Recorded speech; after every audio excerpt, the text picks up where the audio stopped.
우리에게 주신 하나님의 말씀은 누가복음 8장 22절로부터 25절까지 말씀입니다. 누가복음 8장 22절로부터 25절까지 말씀입니다.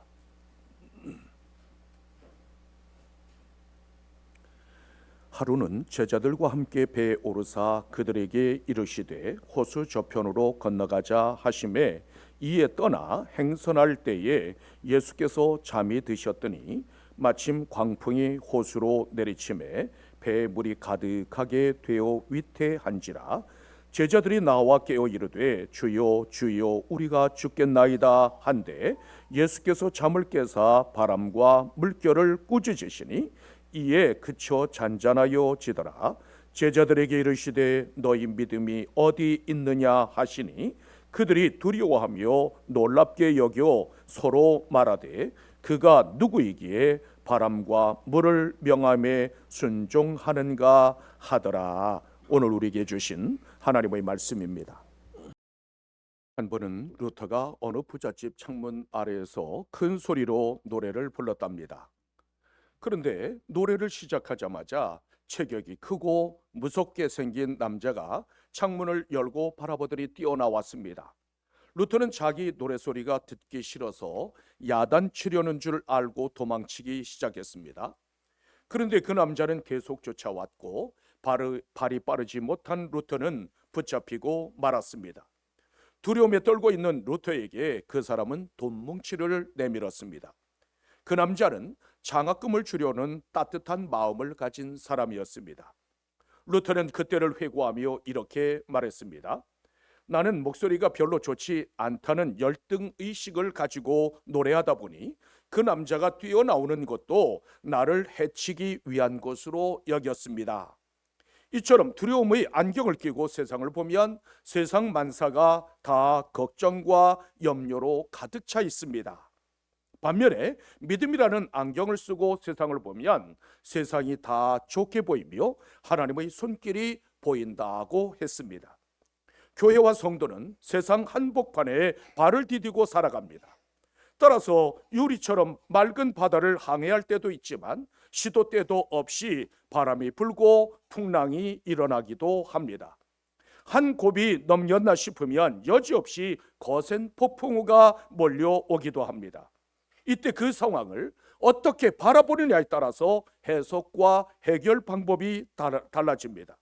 어느 날 예수님께서 제자들과 함께 배를 타시고 호수 저편으로 건너가자고 하셨습니다. 가는 중에 광풍이 일어나더니 그만 배를 집어삼키려고 했습니다. 제자들은 다급하게 주님을 깨우며 주여 주여 우리가 죽게 되었나이다라고 부르짖었습니다. 그때 예수님께서 바람과 성난 파도를 꾸짖으시자 폭풍이 그치고 물결이 잔잔해졌습니다. 이처럼 삶의 한복판에서 흔들리거든 언제나 나와 동행하시는 하나님께 나아가 말씀드리십시오. 버틸 힘이 없어 쓰러지려고 하거든 바다 위를 걸어서라도 달려오시는 그 주님을 바라보십시오. 비록 먹구름이 사방에서 몰려오고 거친 파도가 덮쳐올지라도 주님과 함께 날아오르는 여러분들이 되십시오. 예수님께서 행하신 표적의 진정한 의미는 무엇일까요? 주님께서는 얼마든지 표적을 행하실 수 있다는 것을 보여주시는 것일까요? 아니면 제자들의 연약함과 무능함을 보여주시는 말씀일까요? 본문 25절 하반절에서는 이렇게 말씀하고 있습니다. 그들이 두려워하고 놀랍게 여겨 서로 말하되 그는 누가이기에 바람과 물을 명함에 순종하는가 하더라. 바람과 바다조차도 복종하시는 이분은 도대체 누구이신가? 이 표적의 목적은 바로 여기에 집중되어져 있습니다. 이 질문에 대한 진정한 신앙 고백이 없이는 참된 그리스도인이 될 수 없습니다. 바람을 잠재우시는 저분은 바람을 지으신 분이시다. 파도를 잔잔하게 하시는 저분은 파도를 다스리시는 분이시다. 이분은 우리가 기다리던 메시아요 우리의 심판주시다.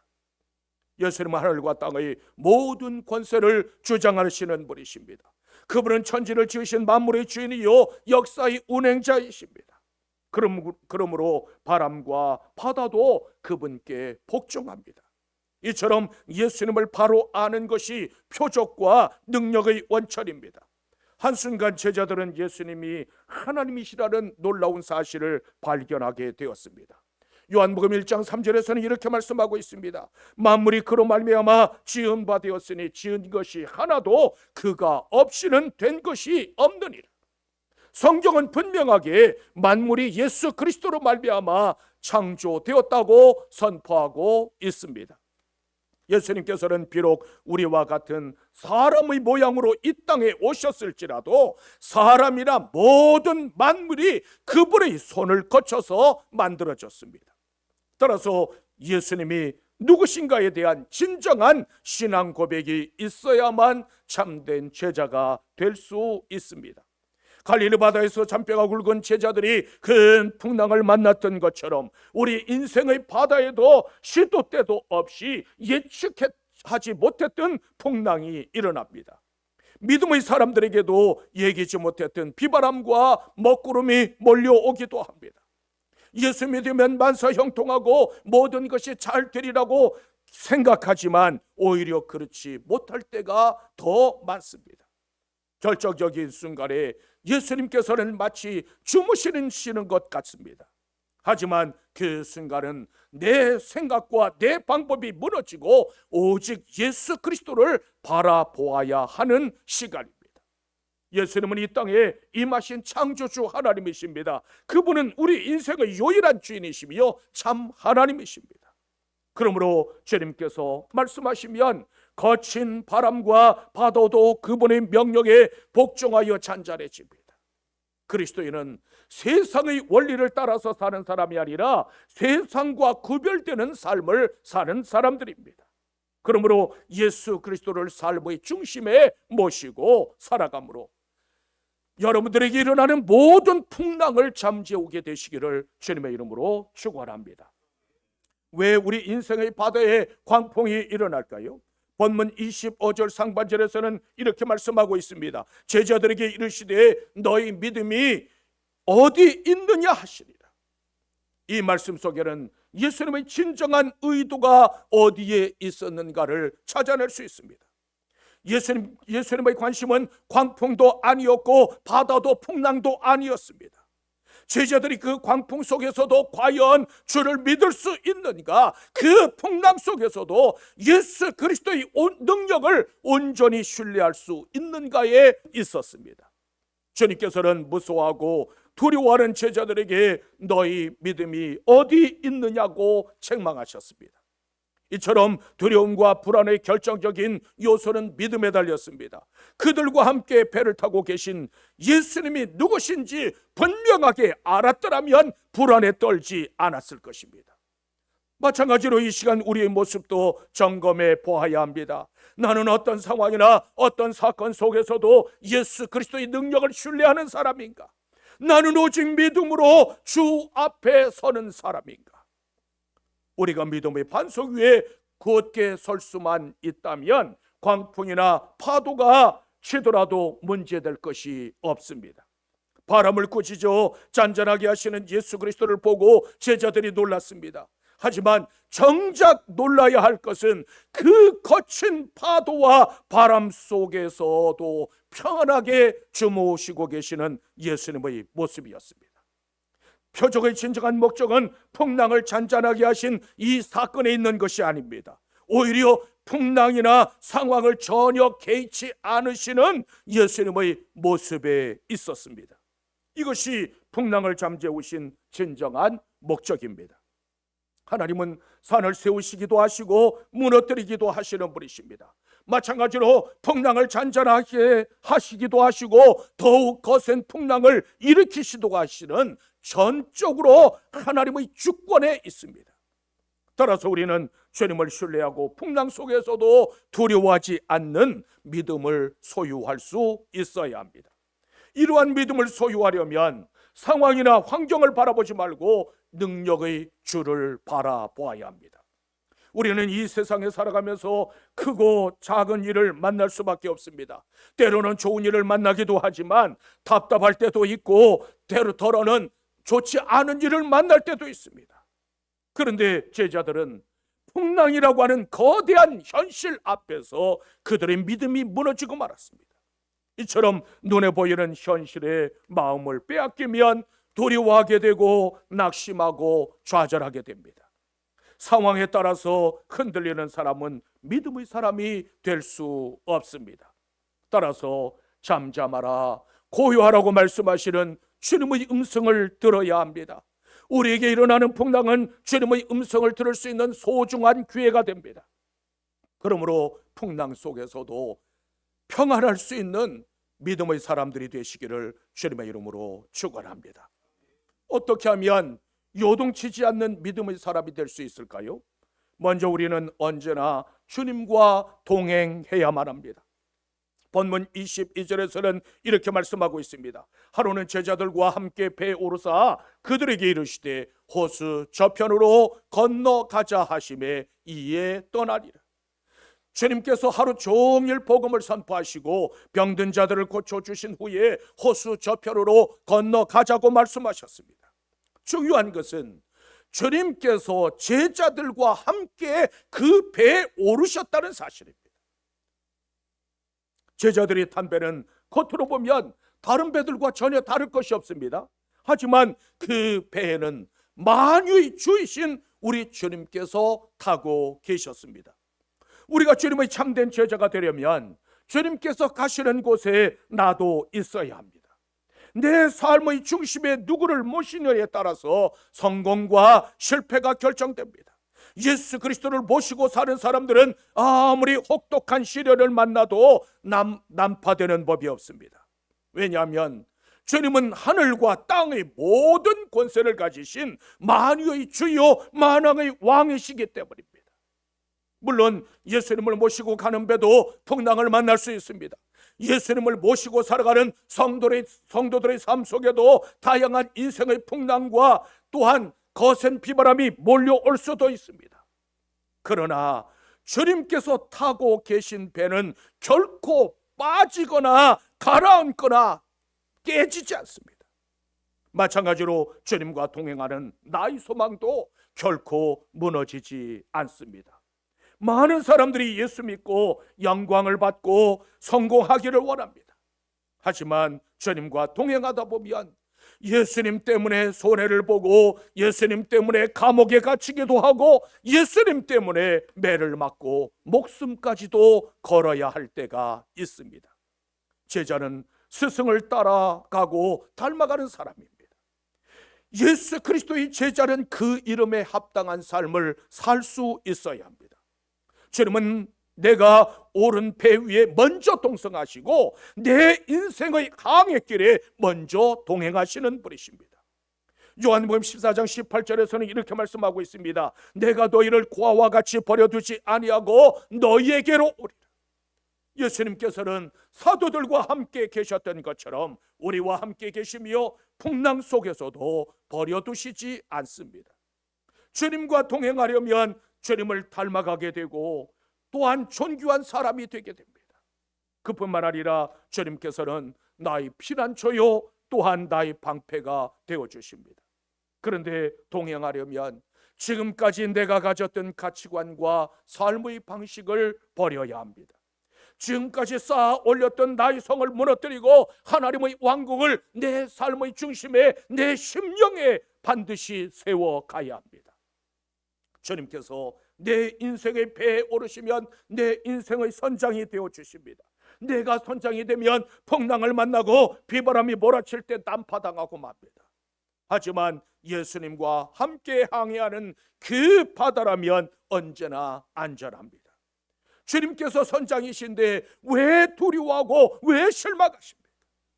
주님께서 함께 하시면 나도 표적의 주인공이 될 수 있습니다. 인생이 두렵고 불안하십니까? 일렁이는 검은 파도를 만나서 낙심하고 계십니까? 그렇다면 예수님을 내 인생의 주인으로 모셔드리고 내 삶을 주관하게 하십시오. 주님의 얼굴이 평안하시거든 여러분들도 평안하십시오. 주님께서 아무 일도 없다 말씀하시면 여러분들도 두려워하지 마십시오. 여러분들이 탄 배에 주님께서 잠들어 계시거든. 여러분들은 풍랑이 일어날지라도 주님처럼 잠드십시오. 능력의 주님께서 괜찮다 말씀하시면 여러분들도 담대하십시오.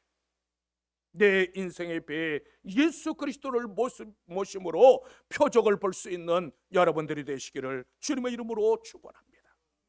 또한 우리는 무슨 일을 만나든지 주님께 말씀드려야 합니다. 본문 24절 상반절에서는 이렇게 말씀하고 있습니다. 제자들이 나와 깨어 이르되 주여 주여 우리가 죽겠나이다. 이 말씀은 우리가 곤경에 처했을 때 취할 수 있는 최선의 방법이 과연 무엇인가를 우리에게 가르쳐주고 있습니다. 엄청나게 쏟아지는 비와 서럽게 불어대는 바람이 마치 미친 듯이 몰아치자 제자들은 낙심한 채 두려움에 들었습니다.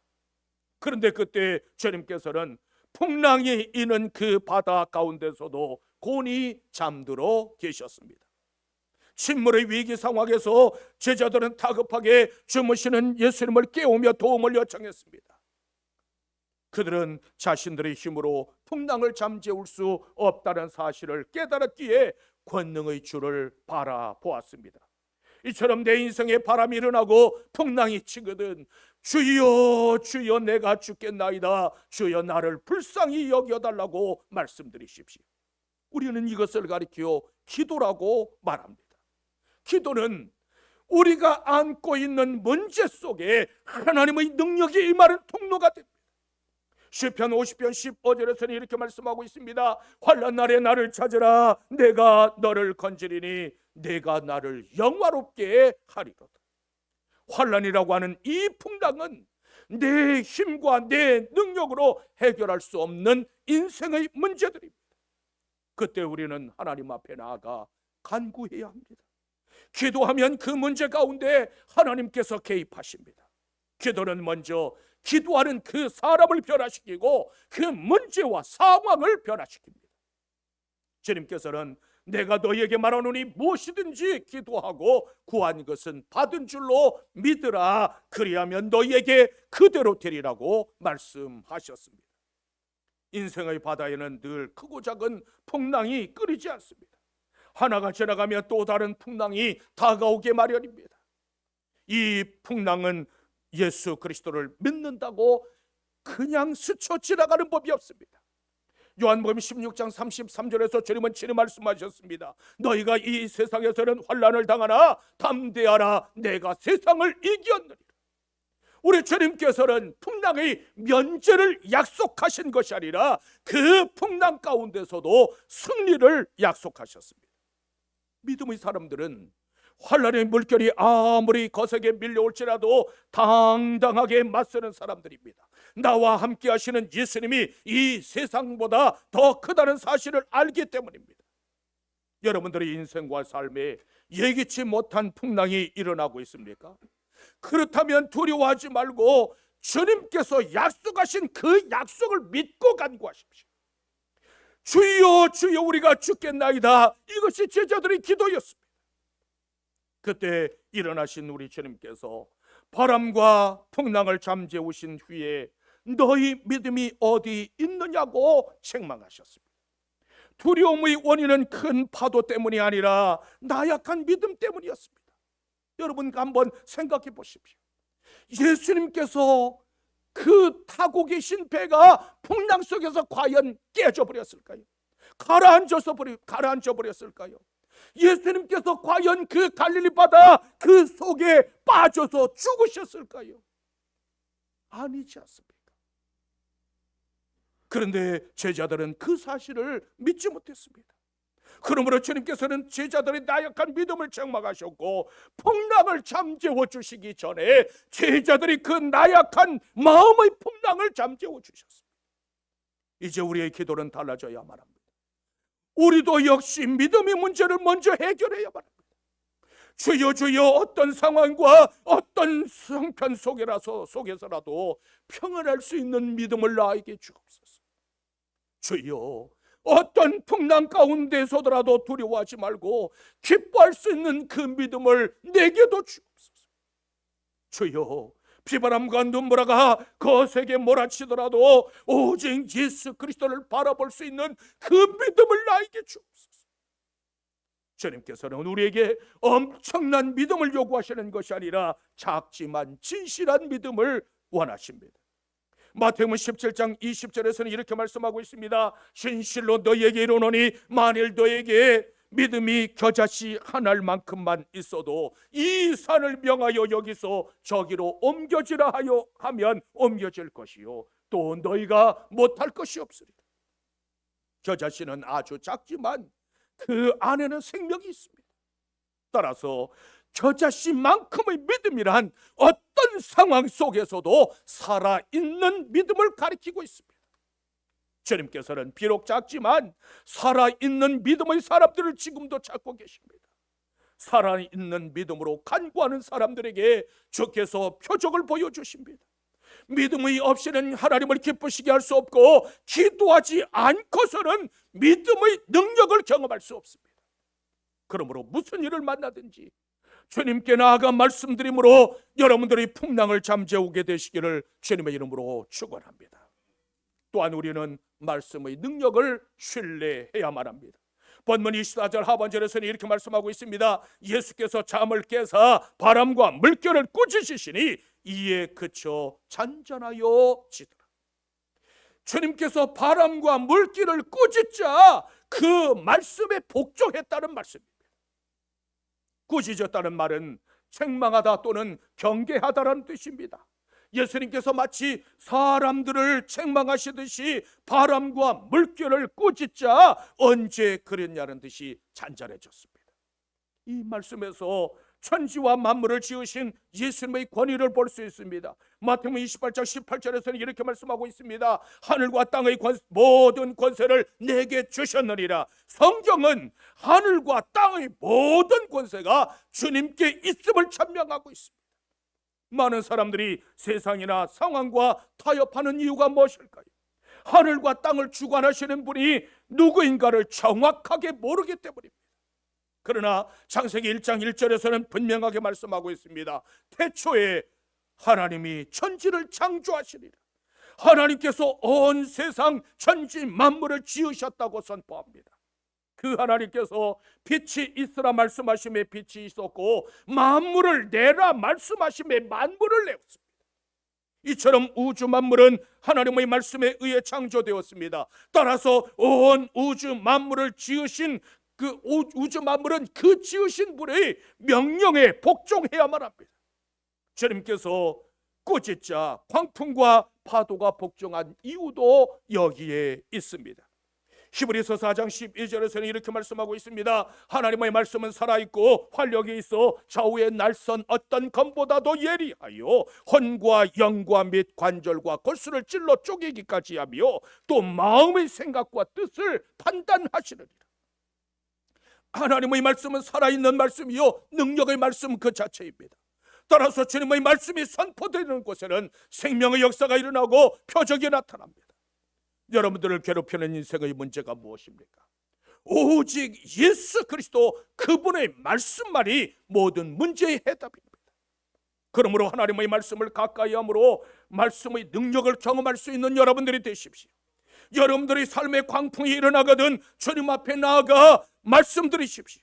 주님께서 꾸짖으시면 잔잔해집니다. 풍랑이 크면 클수록 고요함도 크게 임하고 고난이 크면 클수록 위로도 크게 임하는 법입니다. 시편 107편 29절에서는 이렇게 말씀하고 있습니다. 광풍을 고요하게 하사 물결도 잔잔하게 하시는 분. 광풍이 일어나게 하시는 분도 하나님이시요 그 광풍을 잠재우시는 분도 하나님이십니다. 주님께서는 우리의 인생도 잔잔하게 하시고 평강을 허락하여 주십니다. 이 시간 여러분들에게 주님의 말씀이 임하기를 원합니다. 너희에게 불어닥친 모든 풍랑아 근심아 걱정아 염려야 고요하라 잠잠하라. 너희를 무서워 떨게 하는 거친 파도야 그칠지어다. 이 말씀이 여러분 모두에게 임하시기를 주님의 이름으로 축원합니다. 우리는 주님과 함께 천성을 향해 나아가는 배에 오른 사람들입니다. 그런데 우리 인생의 바다에도 때로는 캄캄해지고 살아온 바람이 일렁이게 마련입니다. 더러는 집어삼킬 듯이 물결이 거칠어지기도 합니다. 그 바다 한복판에서 우리가 담배는 비틀거리고 흔들거립니다. 이때 여러분들은 무엇을 하시겠습니까? 누구를 찾으시겠습니까? 블레즈 파스칼은 위대한 수학자요 종교 철학자였습니다. 그가 1654년 11월 23일 밤에 요한복음 13장을 읽다가 하나님의 음성을 들었다고 합니다. 나는 아브라함의 하나님, 이삭의 하나님, 야곱의 하나님이요 지금도 살아있는 하나님이라. 이 말씀을 들었습니다. 파스칼은 하나님은 철학이나 탐구의 대상이 아니라 지금도 살아계신 아브라함과 이삭과 야곱의 하나님이라고 고백했습니다. 지금도 살아계신 아브라함과 이삭과 야곱의 하나님을 여러분들도 만나십시오. 전능하신 하나님 앞에 내 인생의 모든 주권을 내어 맡기십시오. 주님께서 내 인생의 주인이 되게 해야만 합니다. 그분께서 일하셔야 하고 그분께서 나를 주장하고 나를 다스리게 해야만 합니다. 그때 내 안에 하나님의 나라가 임하고 내 안에 잠들어 있는 믿음의 능력이 살아나게 됩니다. 누가복음 12장 7절에서는 이렇게 말씀하고 있습니다. 너희에게는 심지어 머리털까지도 다 새 신바 되었나니 두려워하지 말라. 너희는 많은 참새보다 더 귀하니라. 예수님께서는 참새 한 마리조차도 잊어버려지는 바 되지 않는다고 말씀하셨습니다. 하물며 하나님의 자녀들이야 말해서 무엇하겠습니까? 자녀들이 머리털 하나하나까지로 다 헤아리시며 세밀하게 보호해 주시는 하나님이십니다. 그러므로 어떤 형편이나 어떤 상황 가운데서도 낙심하지 마십시오. 두려워하지 마십시오. 하나님은 지금도 살아계시고 그 살아계신 하나님께서 여러분들과 함께 계십니다. 여전히 우리를 사랑하시는 하나님의 약속을 믿고 나아갈 수 있는 여러분들이 되십시오. 주께서 여러분들의 삶 속에 일어나는 모든 광풍과 파도를 잔잔하게 하시는 하나님의 역사가 일어나기를 주님의 이름으로 축원합니다.